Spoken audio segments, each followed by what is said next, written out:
Well, welcome back to Changemakers, the podcast where we explore the critical aspects of organizational development and change. I'm your host, Dr. Obi Paul Byram, and in today's episode, we're diving into Chapter 9, Evaluating and Institutionalizing OD Interventions. We've already talked about designing and implementing interventions to help organizations change, but today, we're going to focus on how to make sure those interventions are successful and stick for the long term.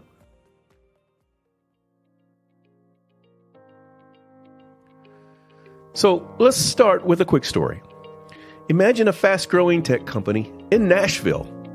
The leadership team decides to roll out a major organizational intervention, a new project management system aimed at increasing collaboration and efficiency across their remote teams. Initially, the change looks promising.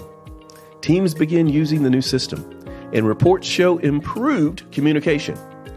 But 6 months later, things aren't looking so good. Some teams have reverted to old methods.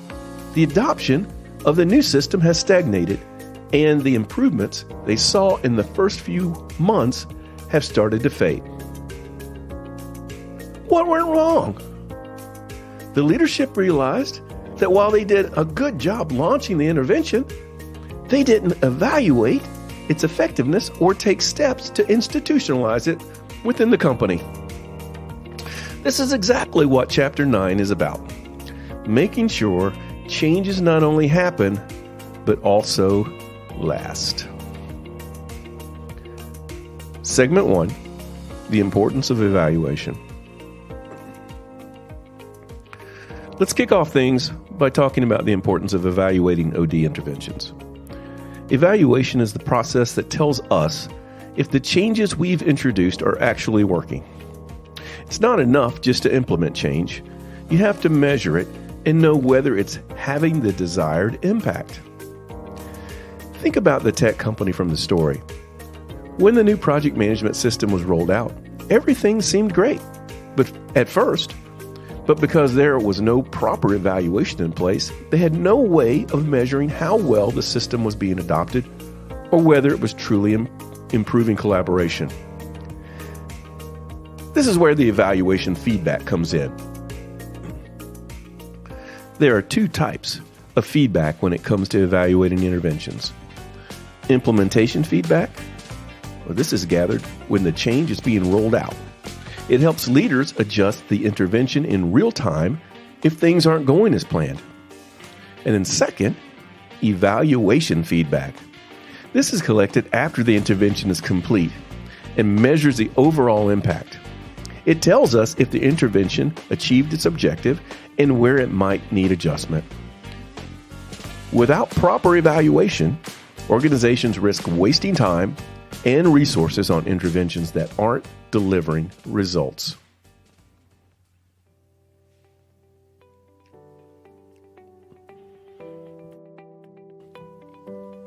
Segment 2, key elements of a successful evaluation. Now, let's dive into what makes an evaluation successful.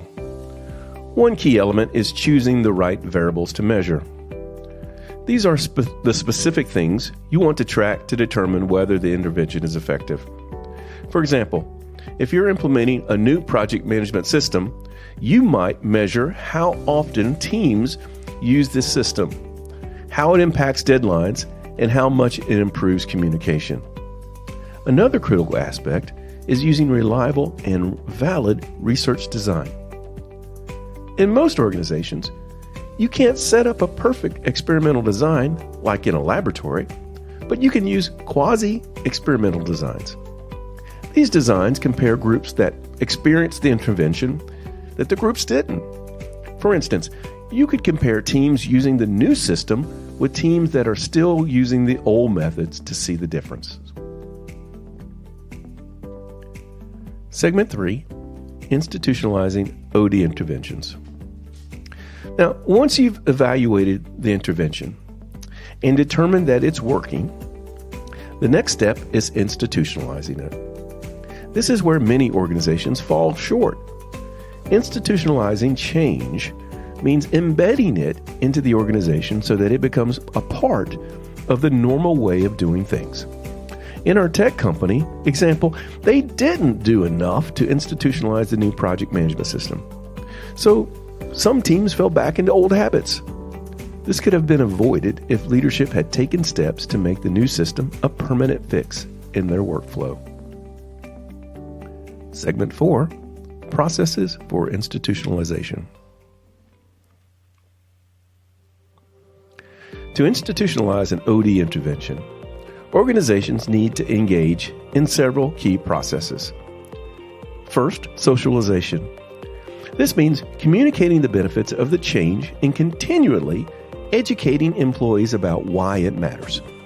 In our example, the leadership could have set up ongoing training sessions to reinforce the importance of the new system. Second, commitment. Employees need to be committed to the change. One way to do this is by offering incentives or rewards for adopting the new behavior. In the tech company's case, rewarding teams for consistent use of the project management system could have helped sustain commitment. Reward allocation. Tying rewards to the new behavior is one of the best ways to ensure that employees stick with the change. And lastly, sensing and calibration. Even after the change has been implemented, organizations need to monitor progress and make adjustments if necessary.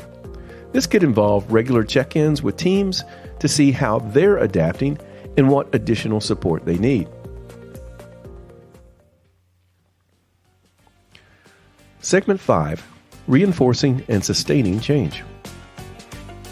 Well, finally, let's talk about how to reinforce and sustain change. Change is not a one-time event.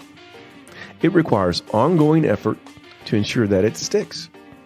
Leaders need to continue emphasizing the benefits of the change, provide resources for employees to succeed, and celebrate milestones to keep the momentum going. In our tech company, reinforcing change could have involved more frequent feedback loops and regular assessments of how the new system was improving team performance. This would have kept the focus on the new behaviors and prevented teams from reverting to old habits. So, before we close out today's episode, I'd like for you to think about how you might apply these concepts in your own organization. Reflect on a time when you saw a change implemented, either successfully or unsuccessfully. Were the results properly evaluated? Was the change institutionalized? Or did the organization revert back to old practices? Let's link this back to our learning objectives. Consider how you would first evaluate the success of the OD intervention. What metrics or feedback would you use? Secondly, institutionalize the intervention. How would you ensure that the change becomes a permanent part of organizational culture? And third, sustain momentum. What processes would you put into place to reinforce new behaviors and prevent backsliding? Take a moment and think critically about these questions and how the answers can shape your approach to managing change in your own career.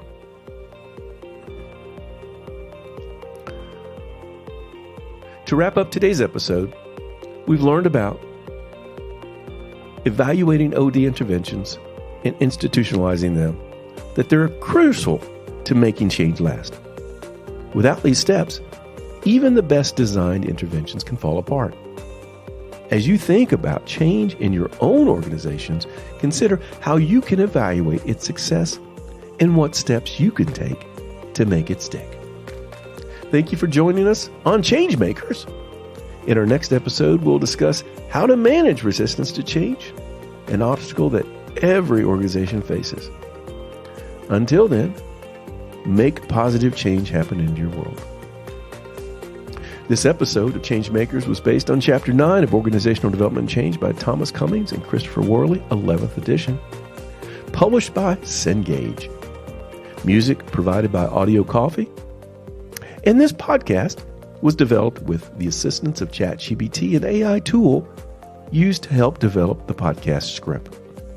Until next time, keep making change happen.